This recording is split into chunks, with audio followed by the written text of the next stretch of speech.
Este segmento tiene por objetivo brindarle un espacio de reforzamiento de las unidades que ya han sido analizadas a nivel de la maestría en educación superior. Pasemos entonces a ver los respectivos materiales preparados para ustedes.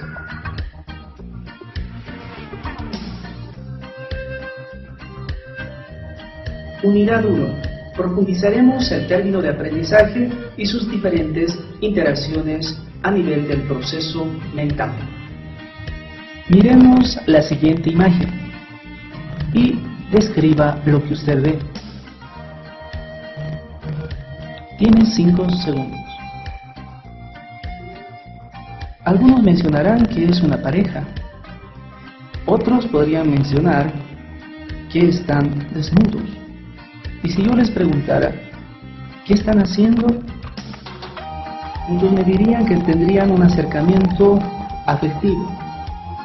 Pero si mostráramos esta imagen a niños pequeños, ellos no verían lo que ustedes están observando.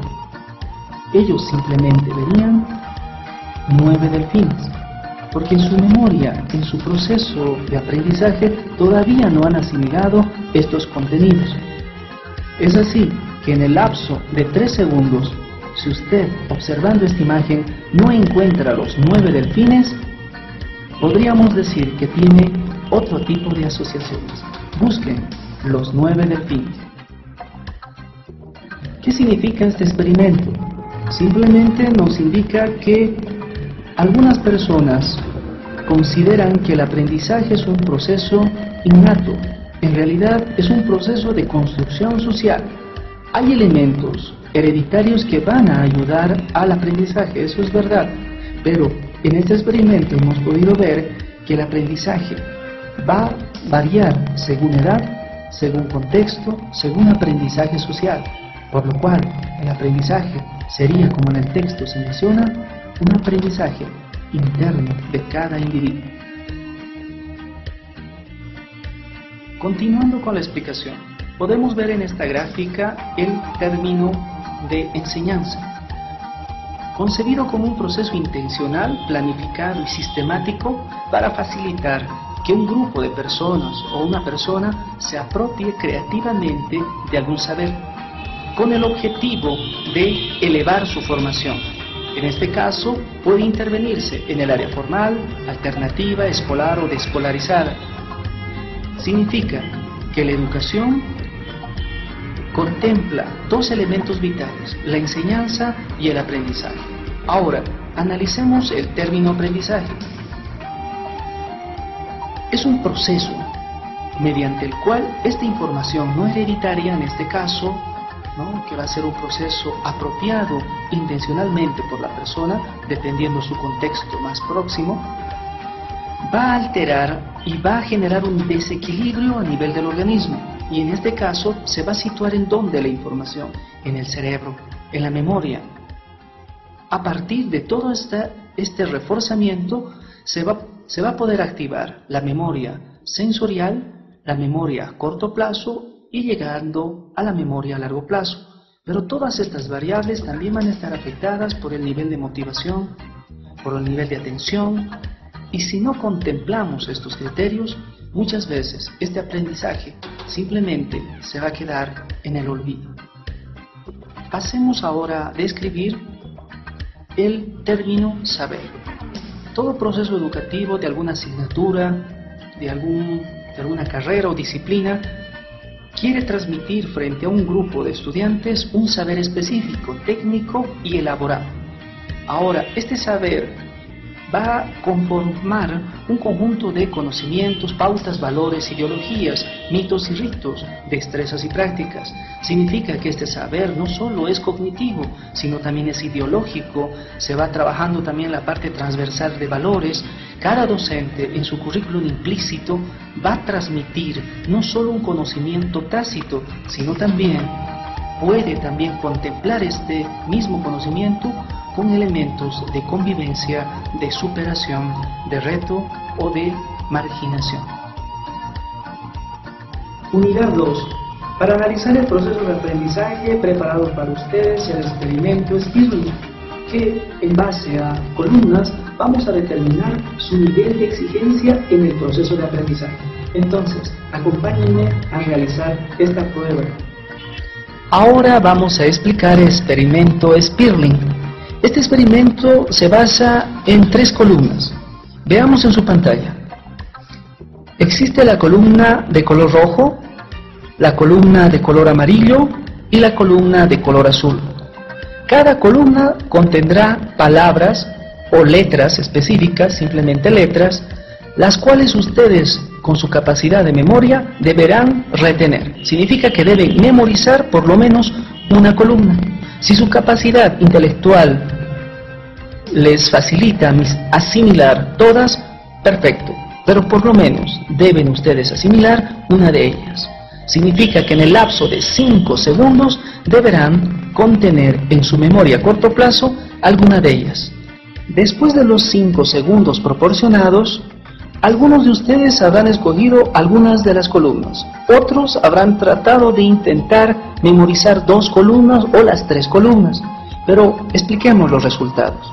Los que intentaron memorizar la columna de color rojo, la primera columna, con este experimento indicaría que su nivel de exigencia es superior al término medio. Significa que a ustedes les gusta tener metas o retos cognitivos de alto nivel. Las personas que escogieron la columna media de color amarillo, significa que el proceso educativo que ustedes desarrollan lo combinan con espacios de relajamiento. Significa que el nivel de presión es medio.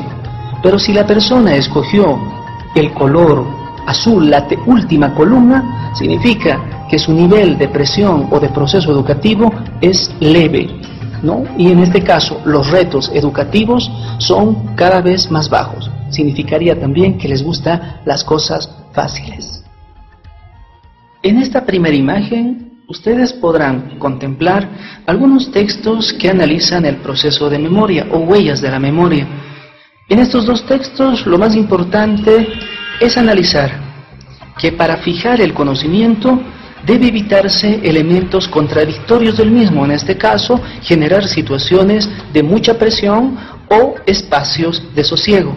Significa que en ambientes educativos donde el docente utilice su fuerza en el proceso educativo, generaría un proceso educativo atemorizante.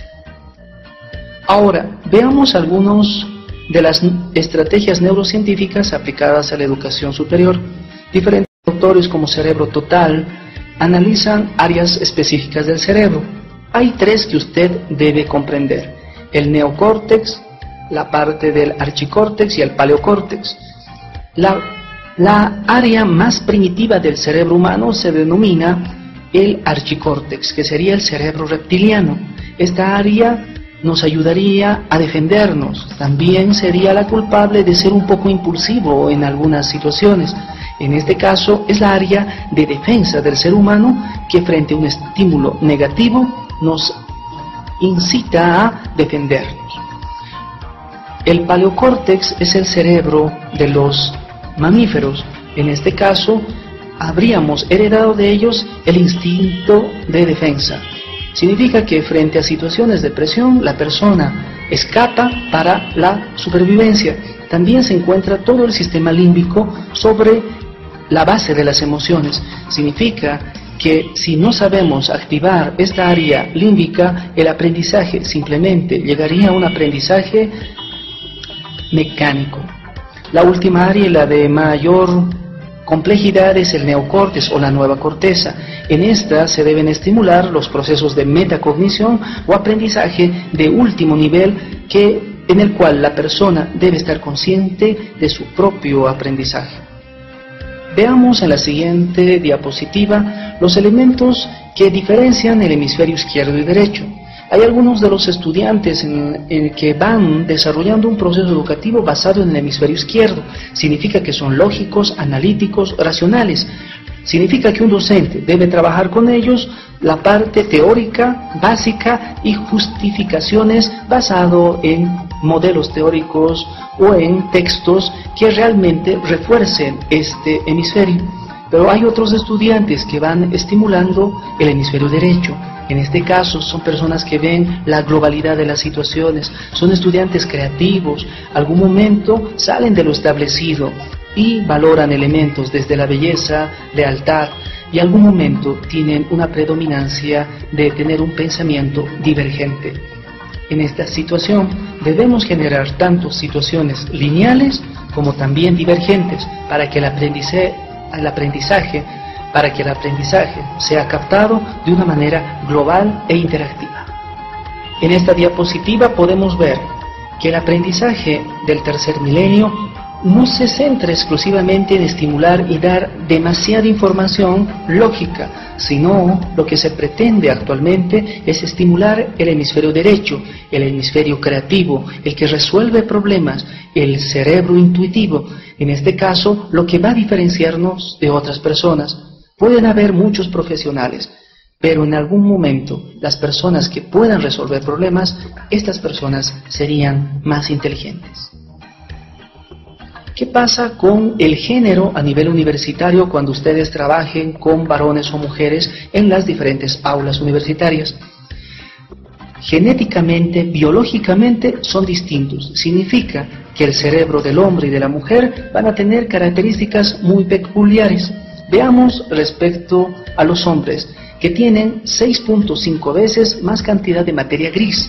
En este caso, ellos necesitan una información más sólida y argumentativa, pero las mujeres tienen 10 veces más cantidad de materia blanca relacionada a la inteligencia comparado con los hombres. ¿Qué significa en esta situación? Que las mujeres van entrelazando información en base a los procesos de pensamiento, pero el hombre simplemente en algún momento pide mayor información, ¿no? Y en este caso es mayor argumentación a nivel educativo lo que algún sector, varones o mujeres, es lo que va pidiendo. En esta diapositiva se puede ver algunos aportes desde la visión del neuromarketing. En este caso, pregúntense estas situaciones. ¿Es posible ver el sonido, oír las imágenes, sentir los ruidos? Analizando todos los aportes de neurociencias, se podría decir que sí es alcanzable estos niveles de aprendizaje. ¿Pero en base a qué? En base a activar el cerebro emocional. Significa que debemos estimular emociones positivas en el proceso de aprendizaje. Significa también que cuando ustedes presionan demasiado al estudiante, se genera una hormona, el cortisol, que genera el estrés en el estudiante, y el aprendizaje automáticamente se va mermando, ¿no? O baja el nivel de aprendizaje. Significa que si ustedes generan aulas desestresantes o algún momento basadas en el clima pedagógico de aula, los niveles de cortisol van a ir reduciéndose y el aprendizaje emocional se va activando. Por último, podemos ver el resumen del texto que hemos podido abarcar con ustedes. Acá se puede ver en esta gráfica todo el sistema de la memoria y sus diferentes etapas. Lo primero que ustedes deben entender respecto a la memoria es administrar estímulos externos apropiados que pueden basarse en el color, en sabores, en imágenes, en la parte auditiva del estudiante para activar la memoria sensorial. La memoria sensorial se basa en los sentidos que una persona posee, pero va a depender desde el tiempo, las cargas emocionales que ustedes vayan descargando en esta primera etapa de la memoria para activar las siguientes. Si trabajamos y estimulamos con estímulos específicos a la memoria sensorial, podemos ya ingresar a la memoria a corto plazo. Esta memoria de corto plazo va reconstruyendo la información específica, pero es muy endeble todavía. Significa que si no es fortalecida, la información llegaría al olvido. En este caso, si es intrascendente y si no es tan importante para mí, la información pasa a un espacio donde ya no se la puede recuperar. Pero si la seguimos activando con diferentes espacios de estimulación, podríamos llegar a la memoria a largo plazo. Esta memoria a largo plazo codifica la información, la reelabora y la va colocando en los espacios de prioridad del sujeto. Significa que si la información es relevante, es aplicable y necesaria y útil para el estudiante, la memoria la clasifica como en un nivel prioritario y la información podría durar toda la vida.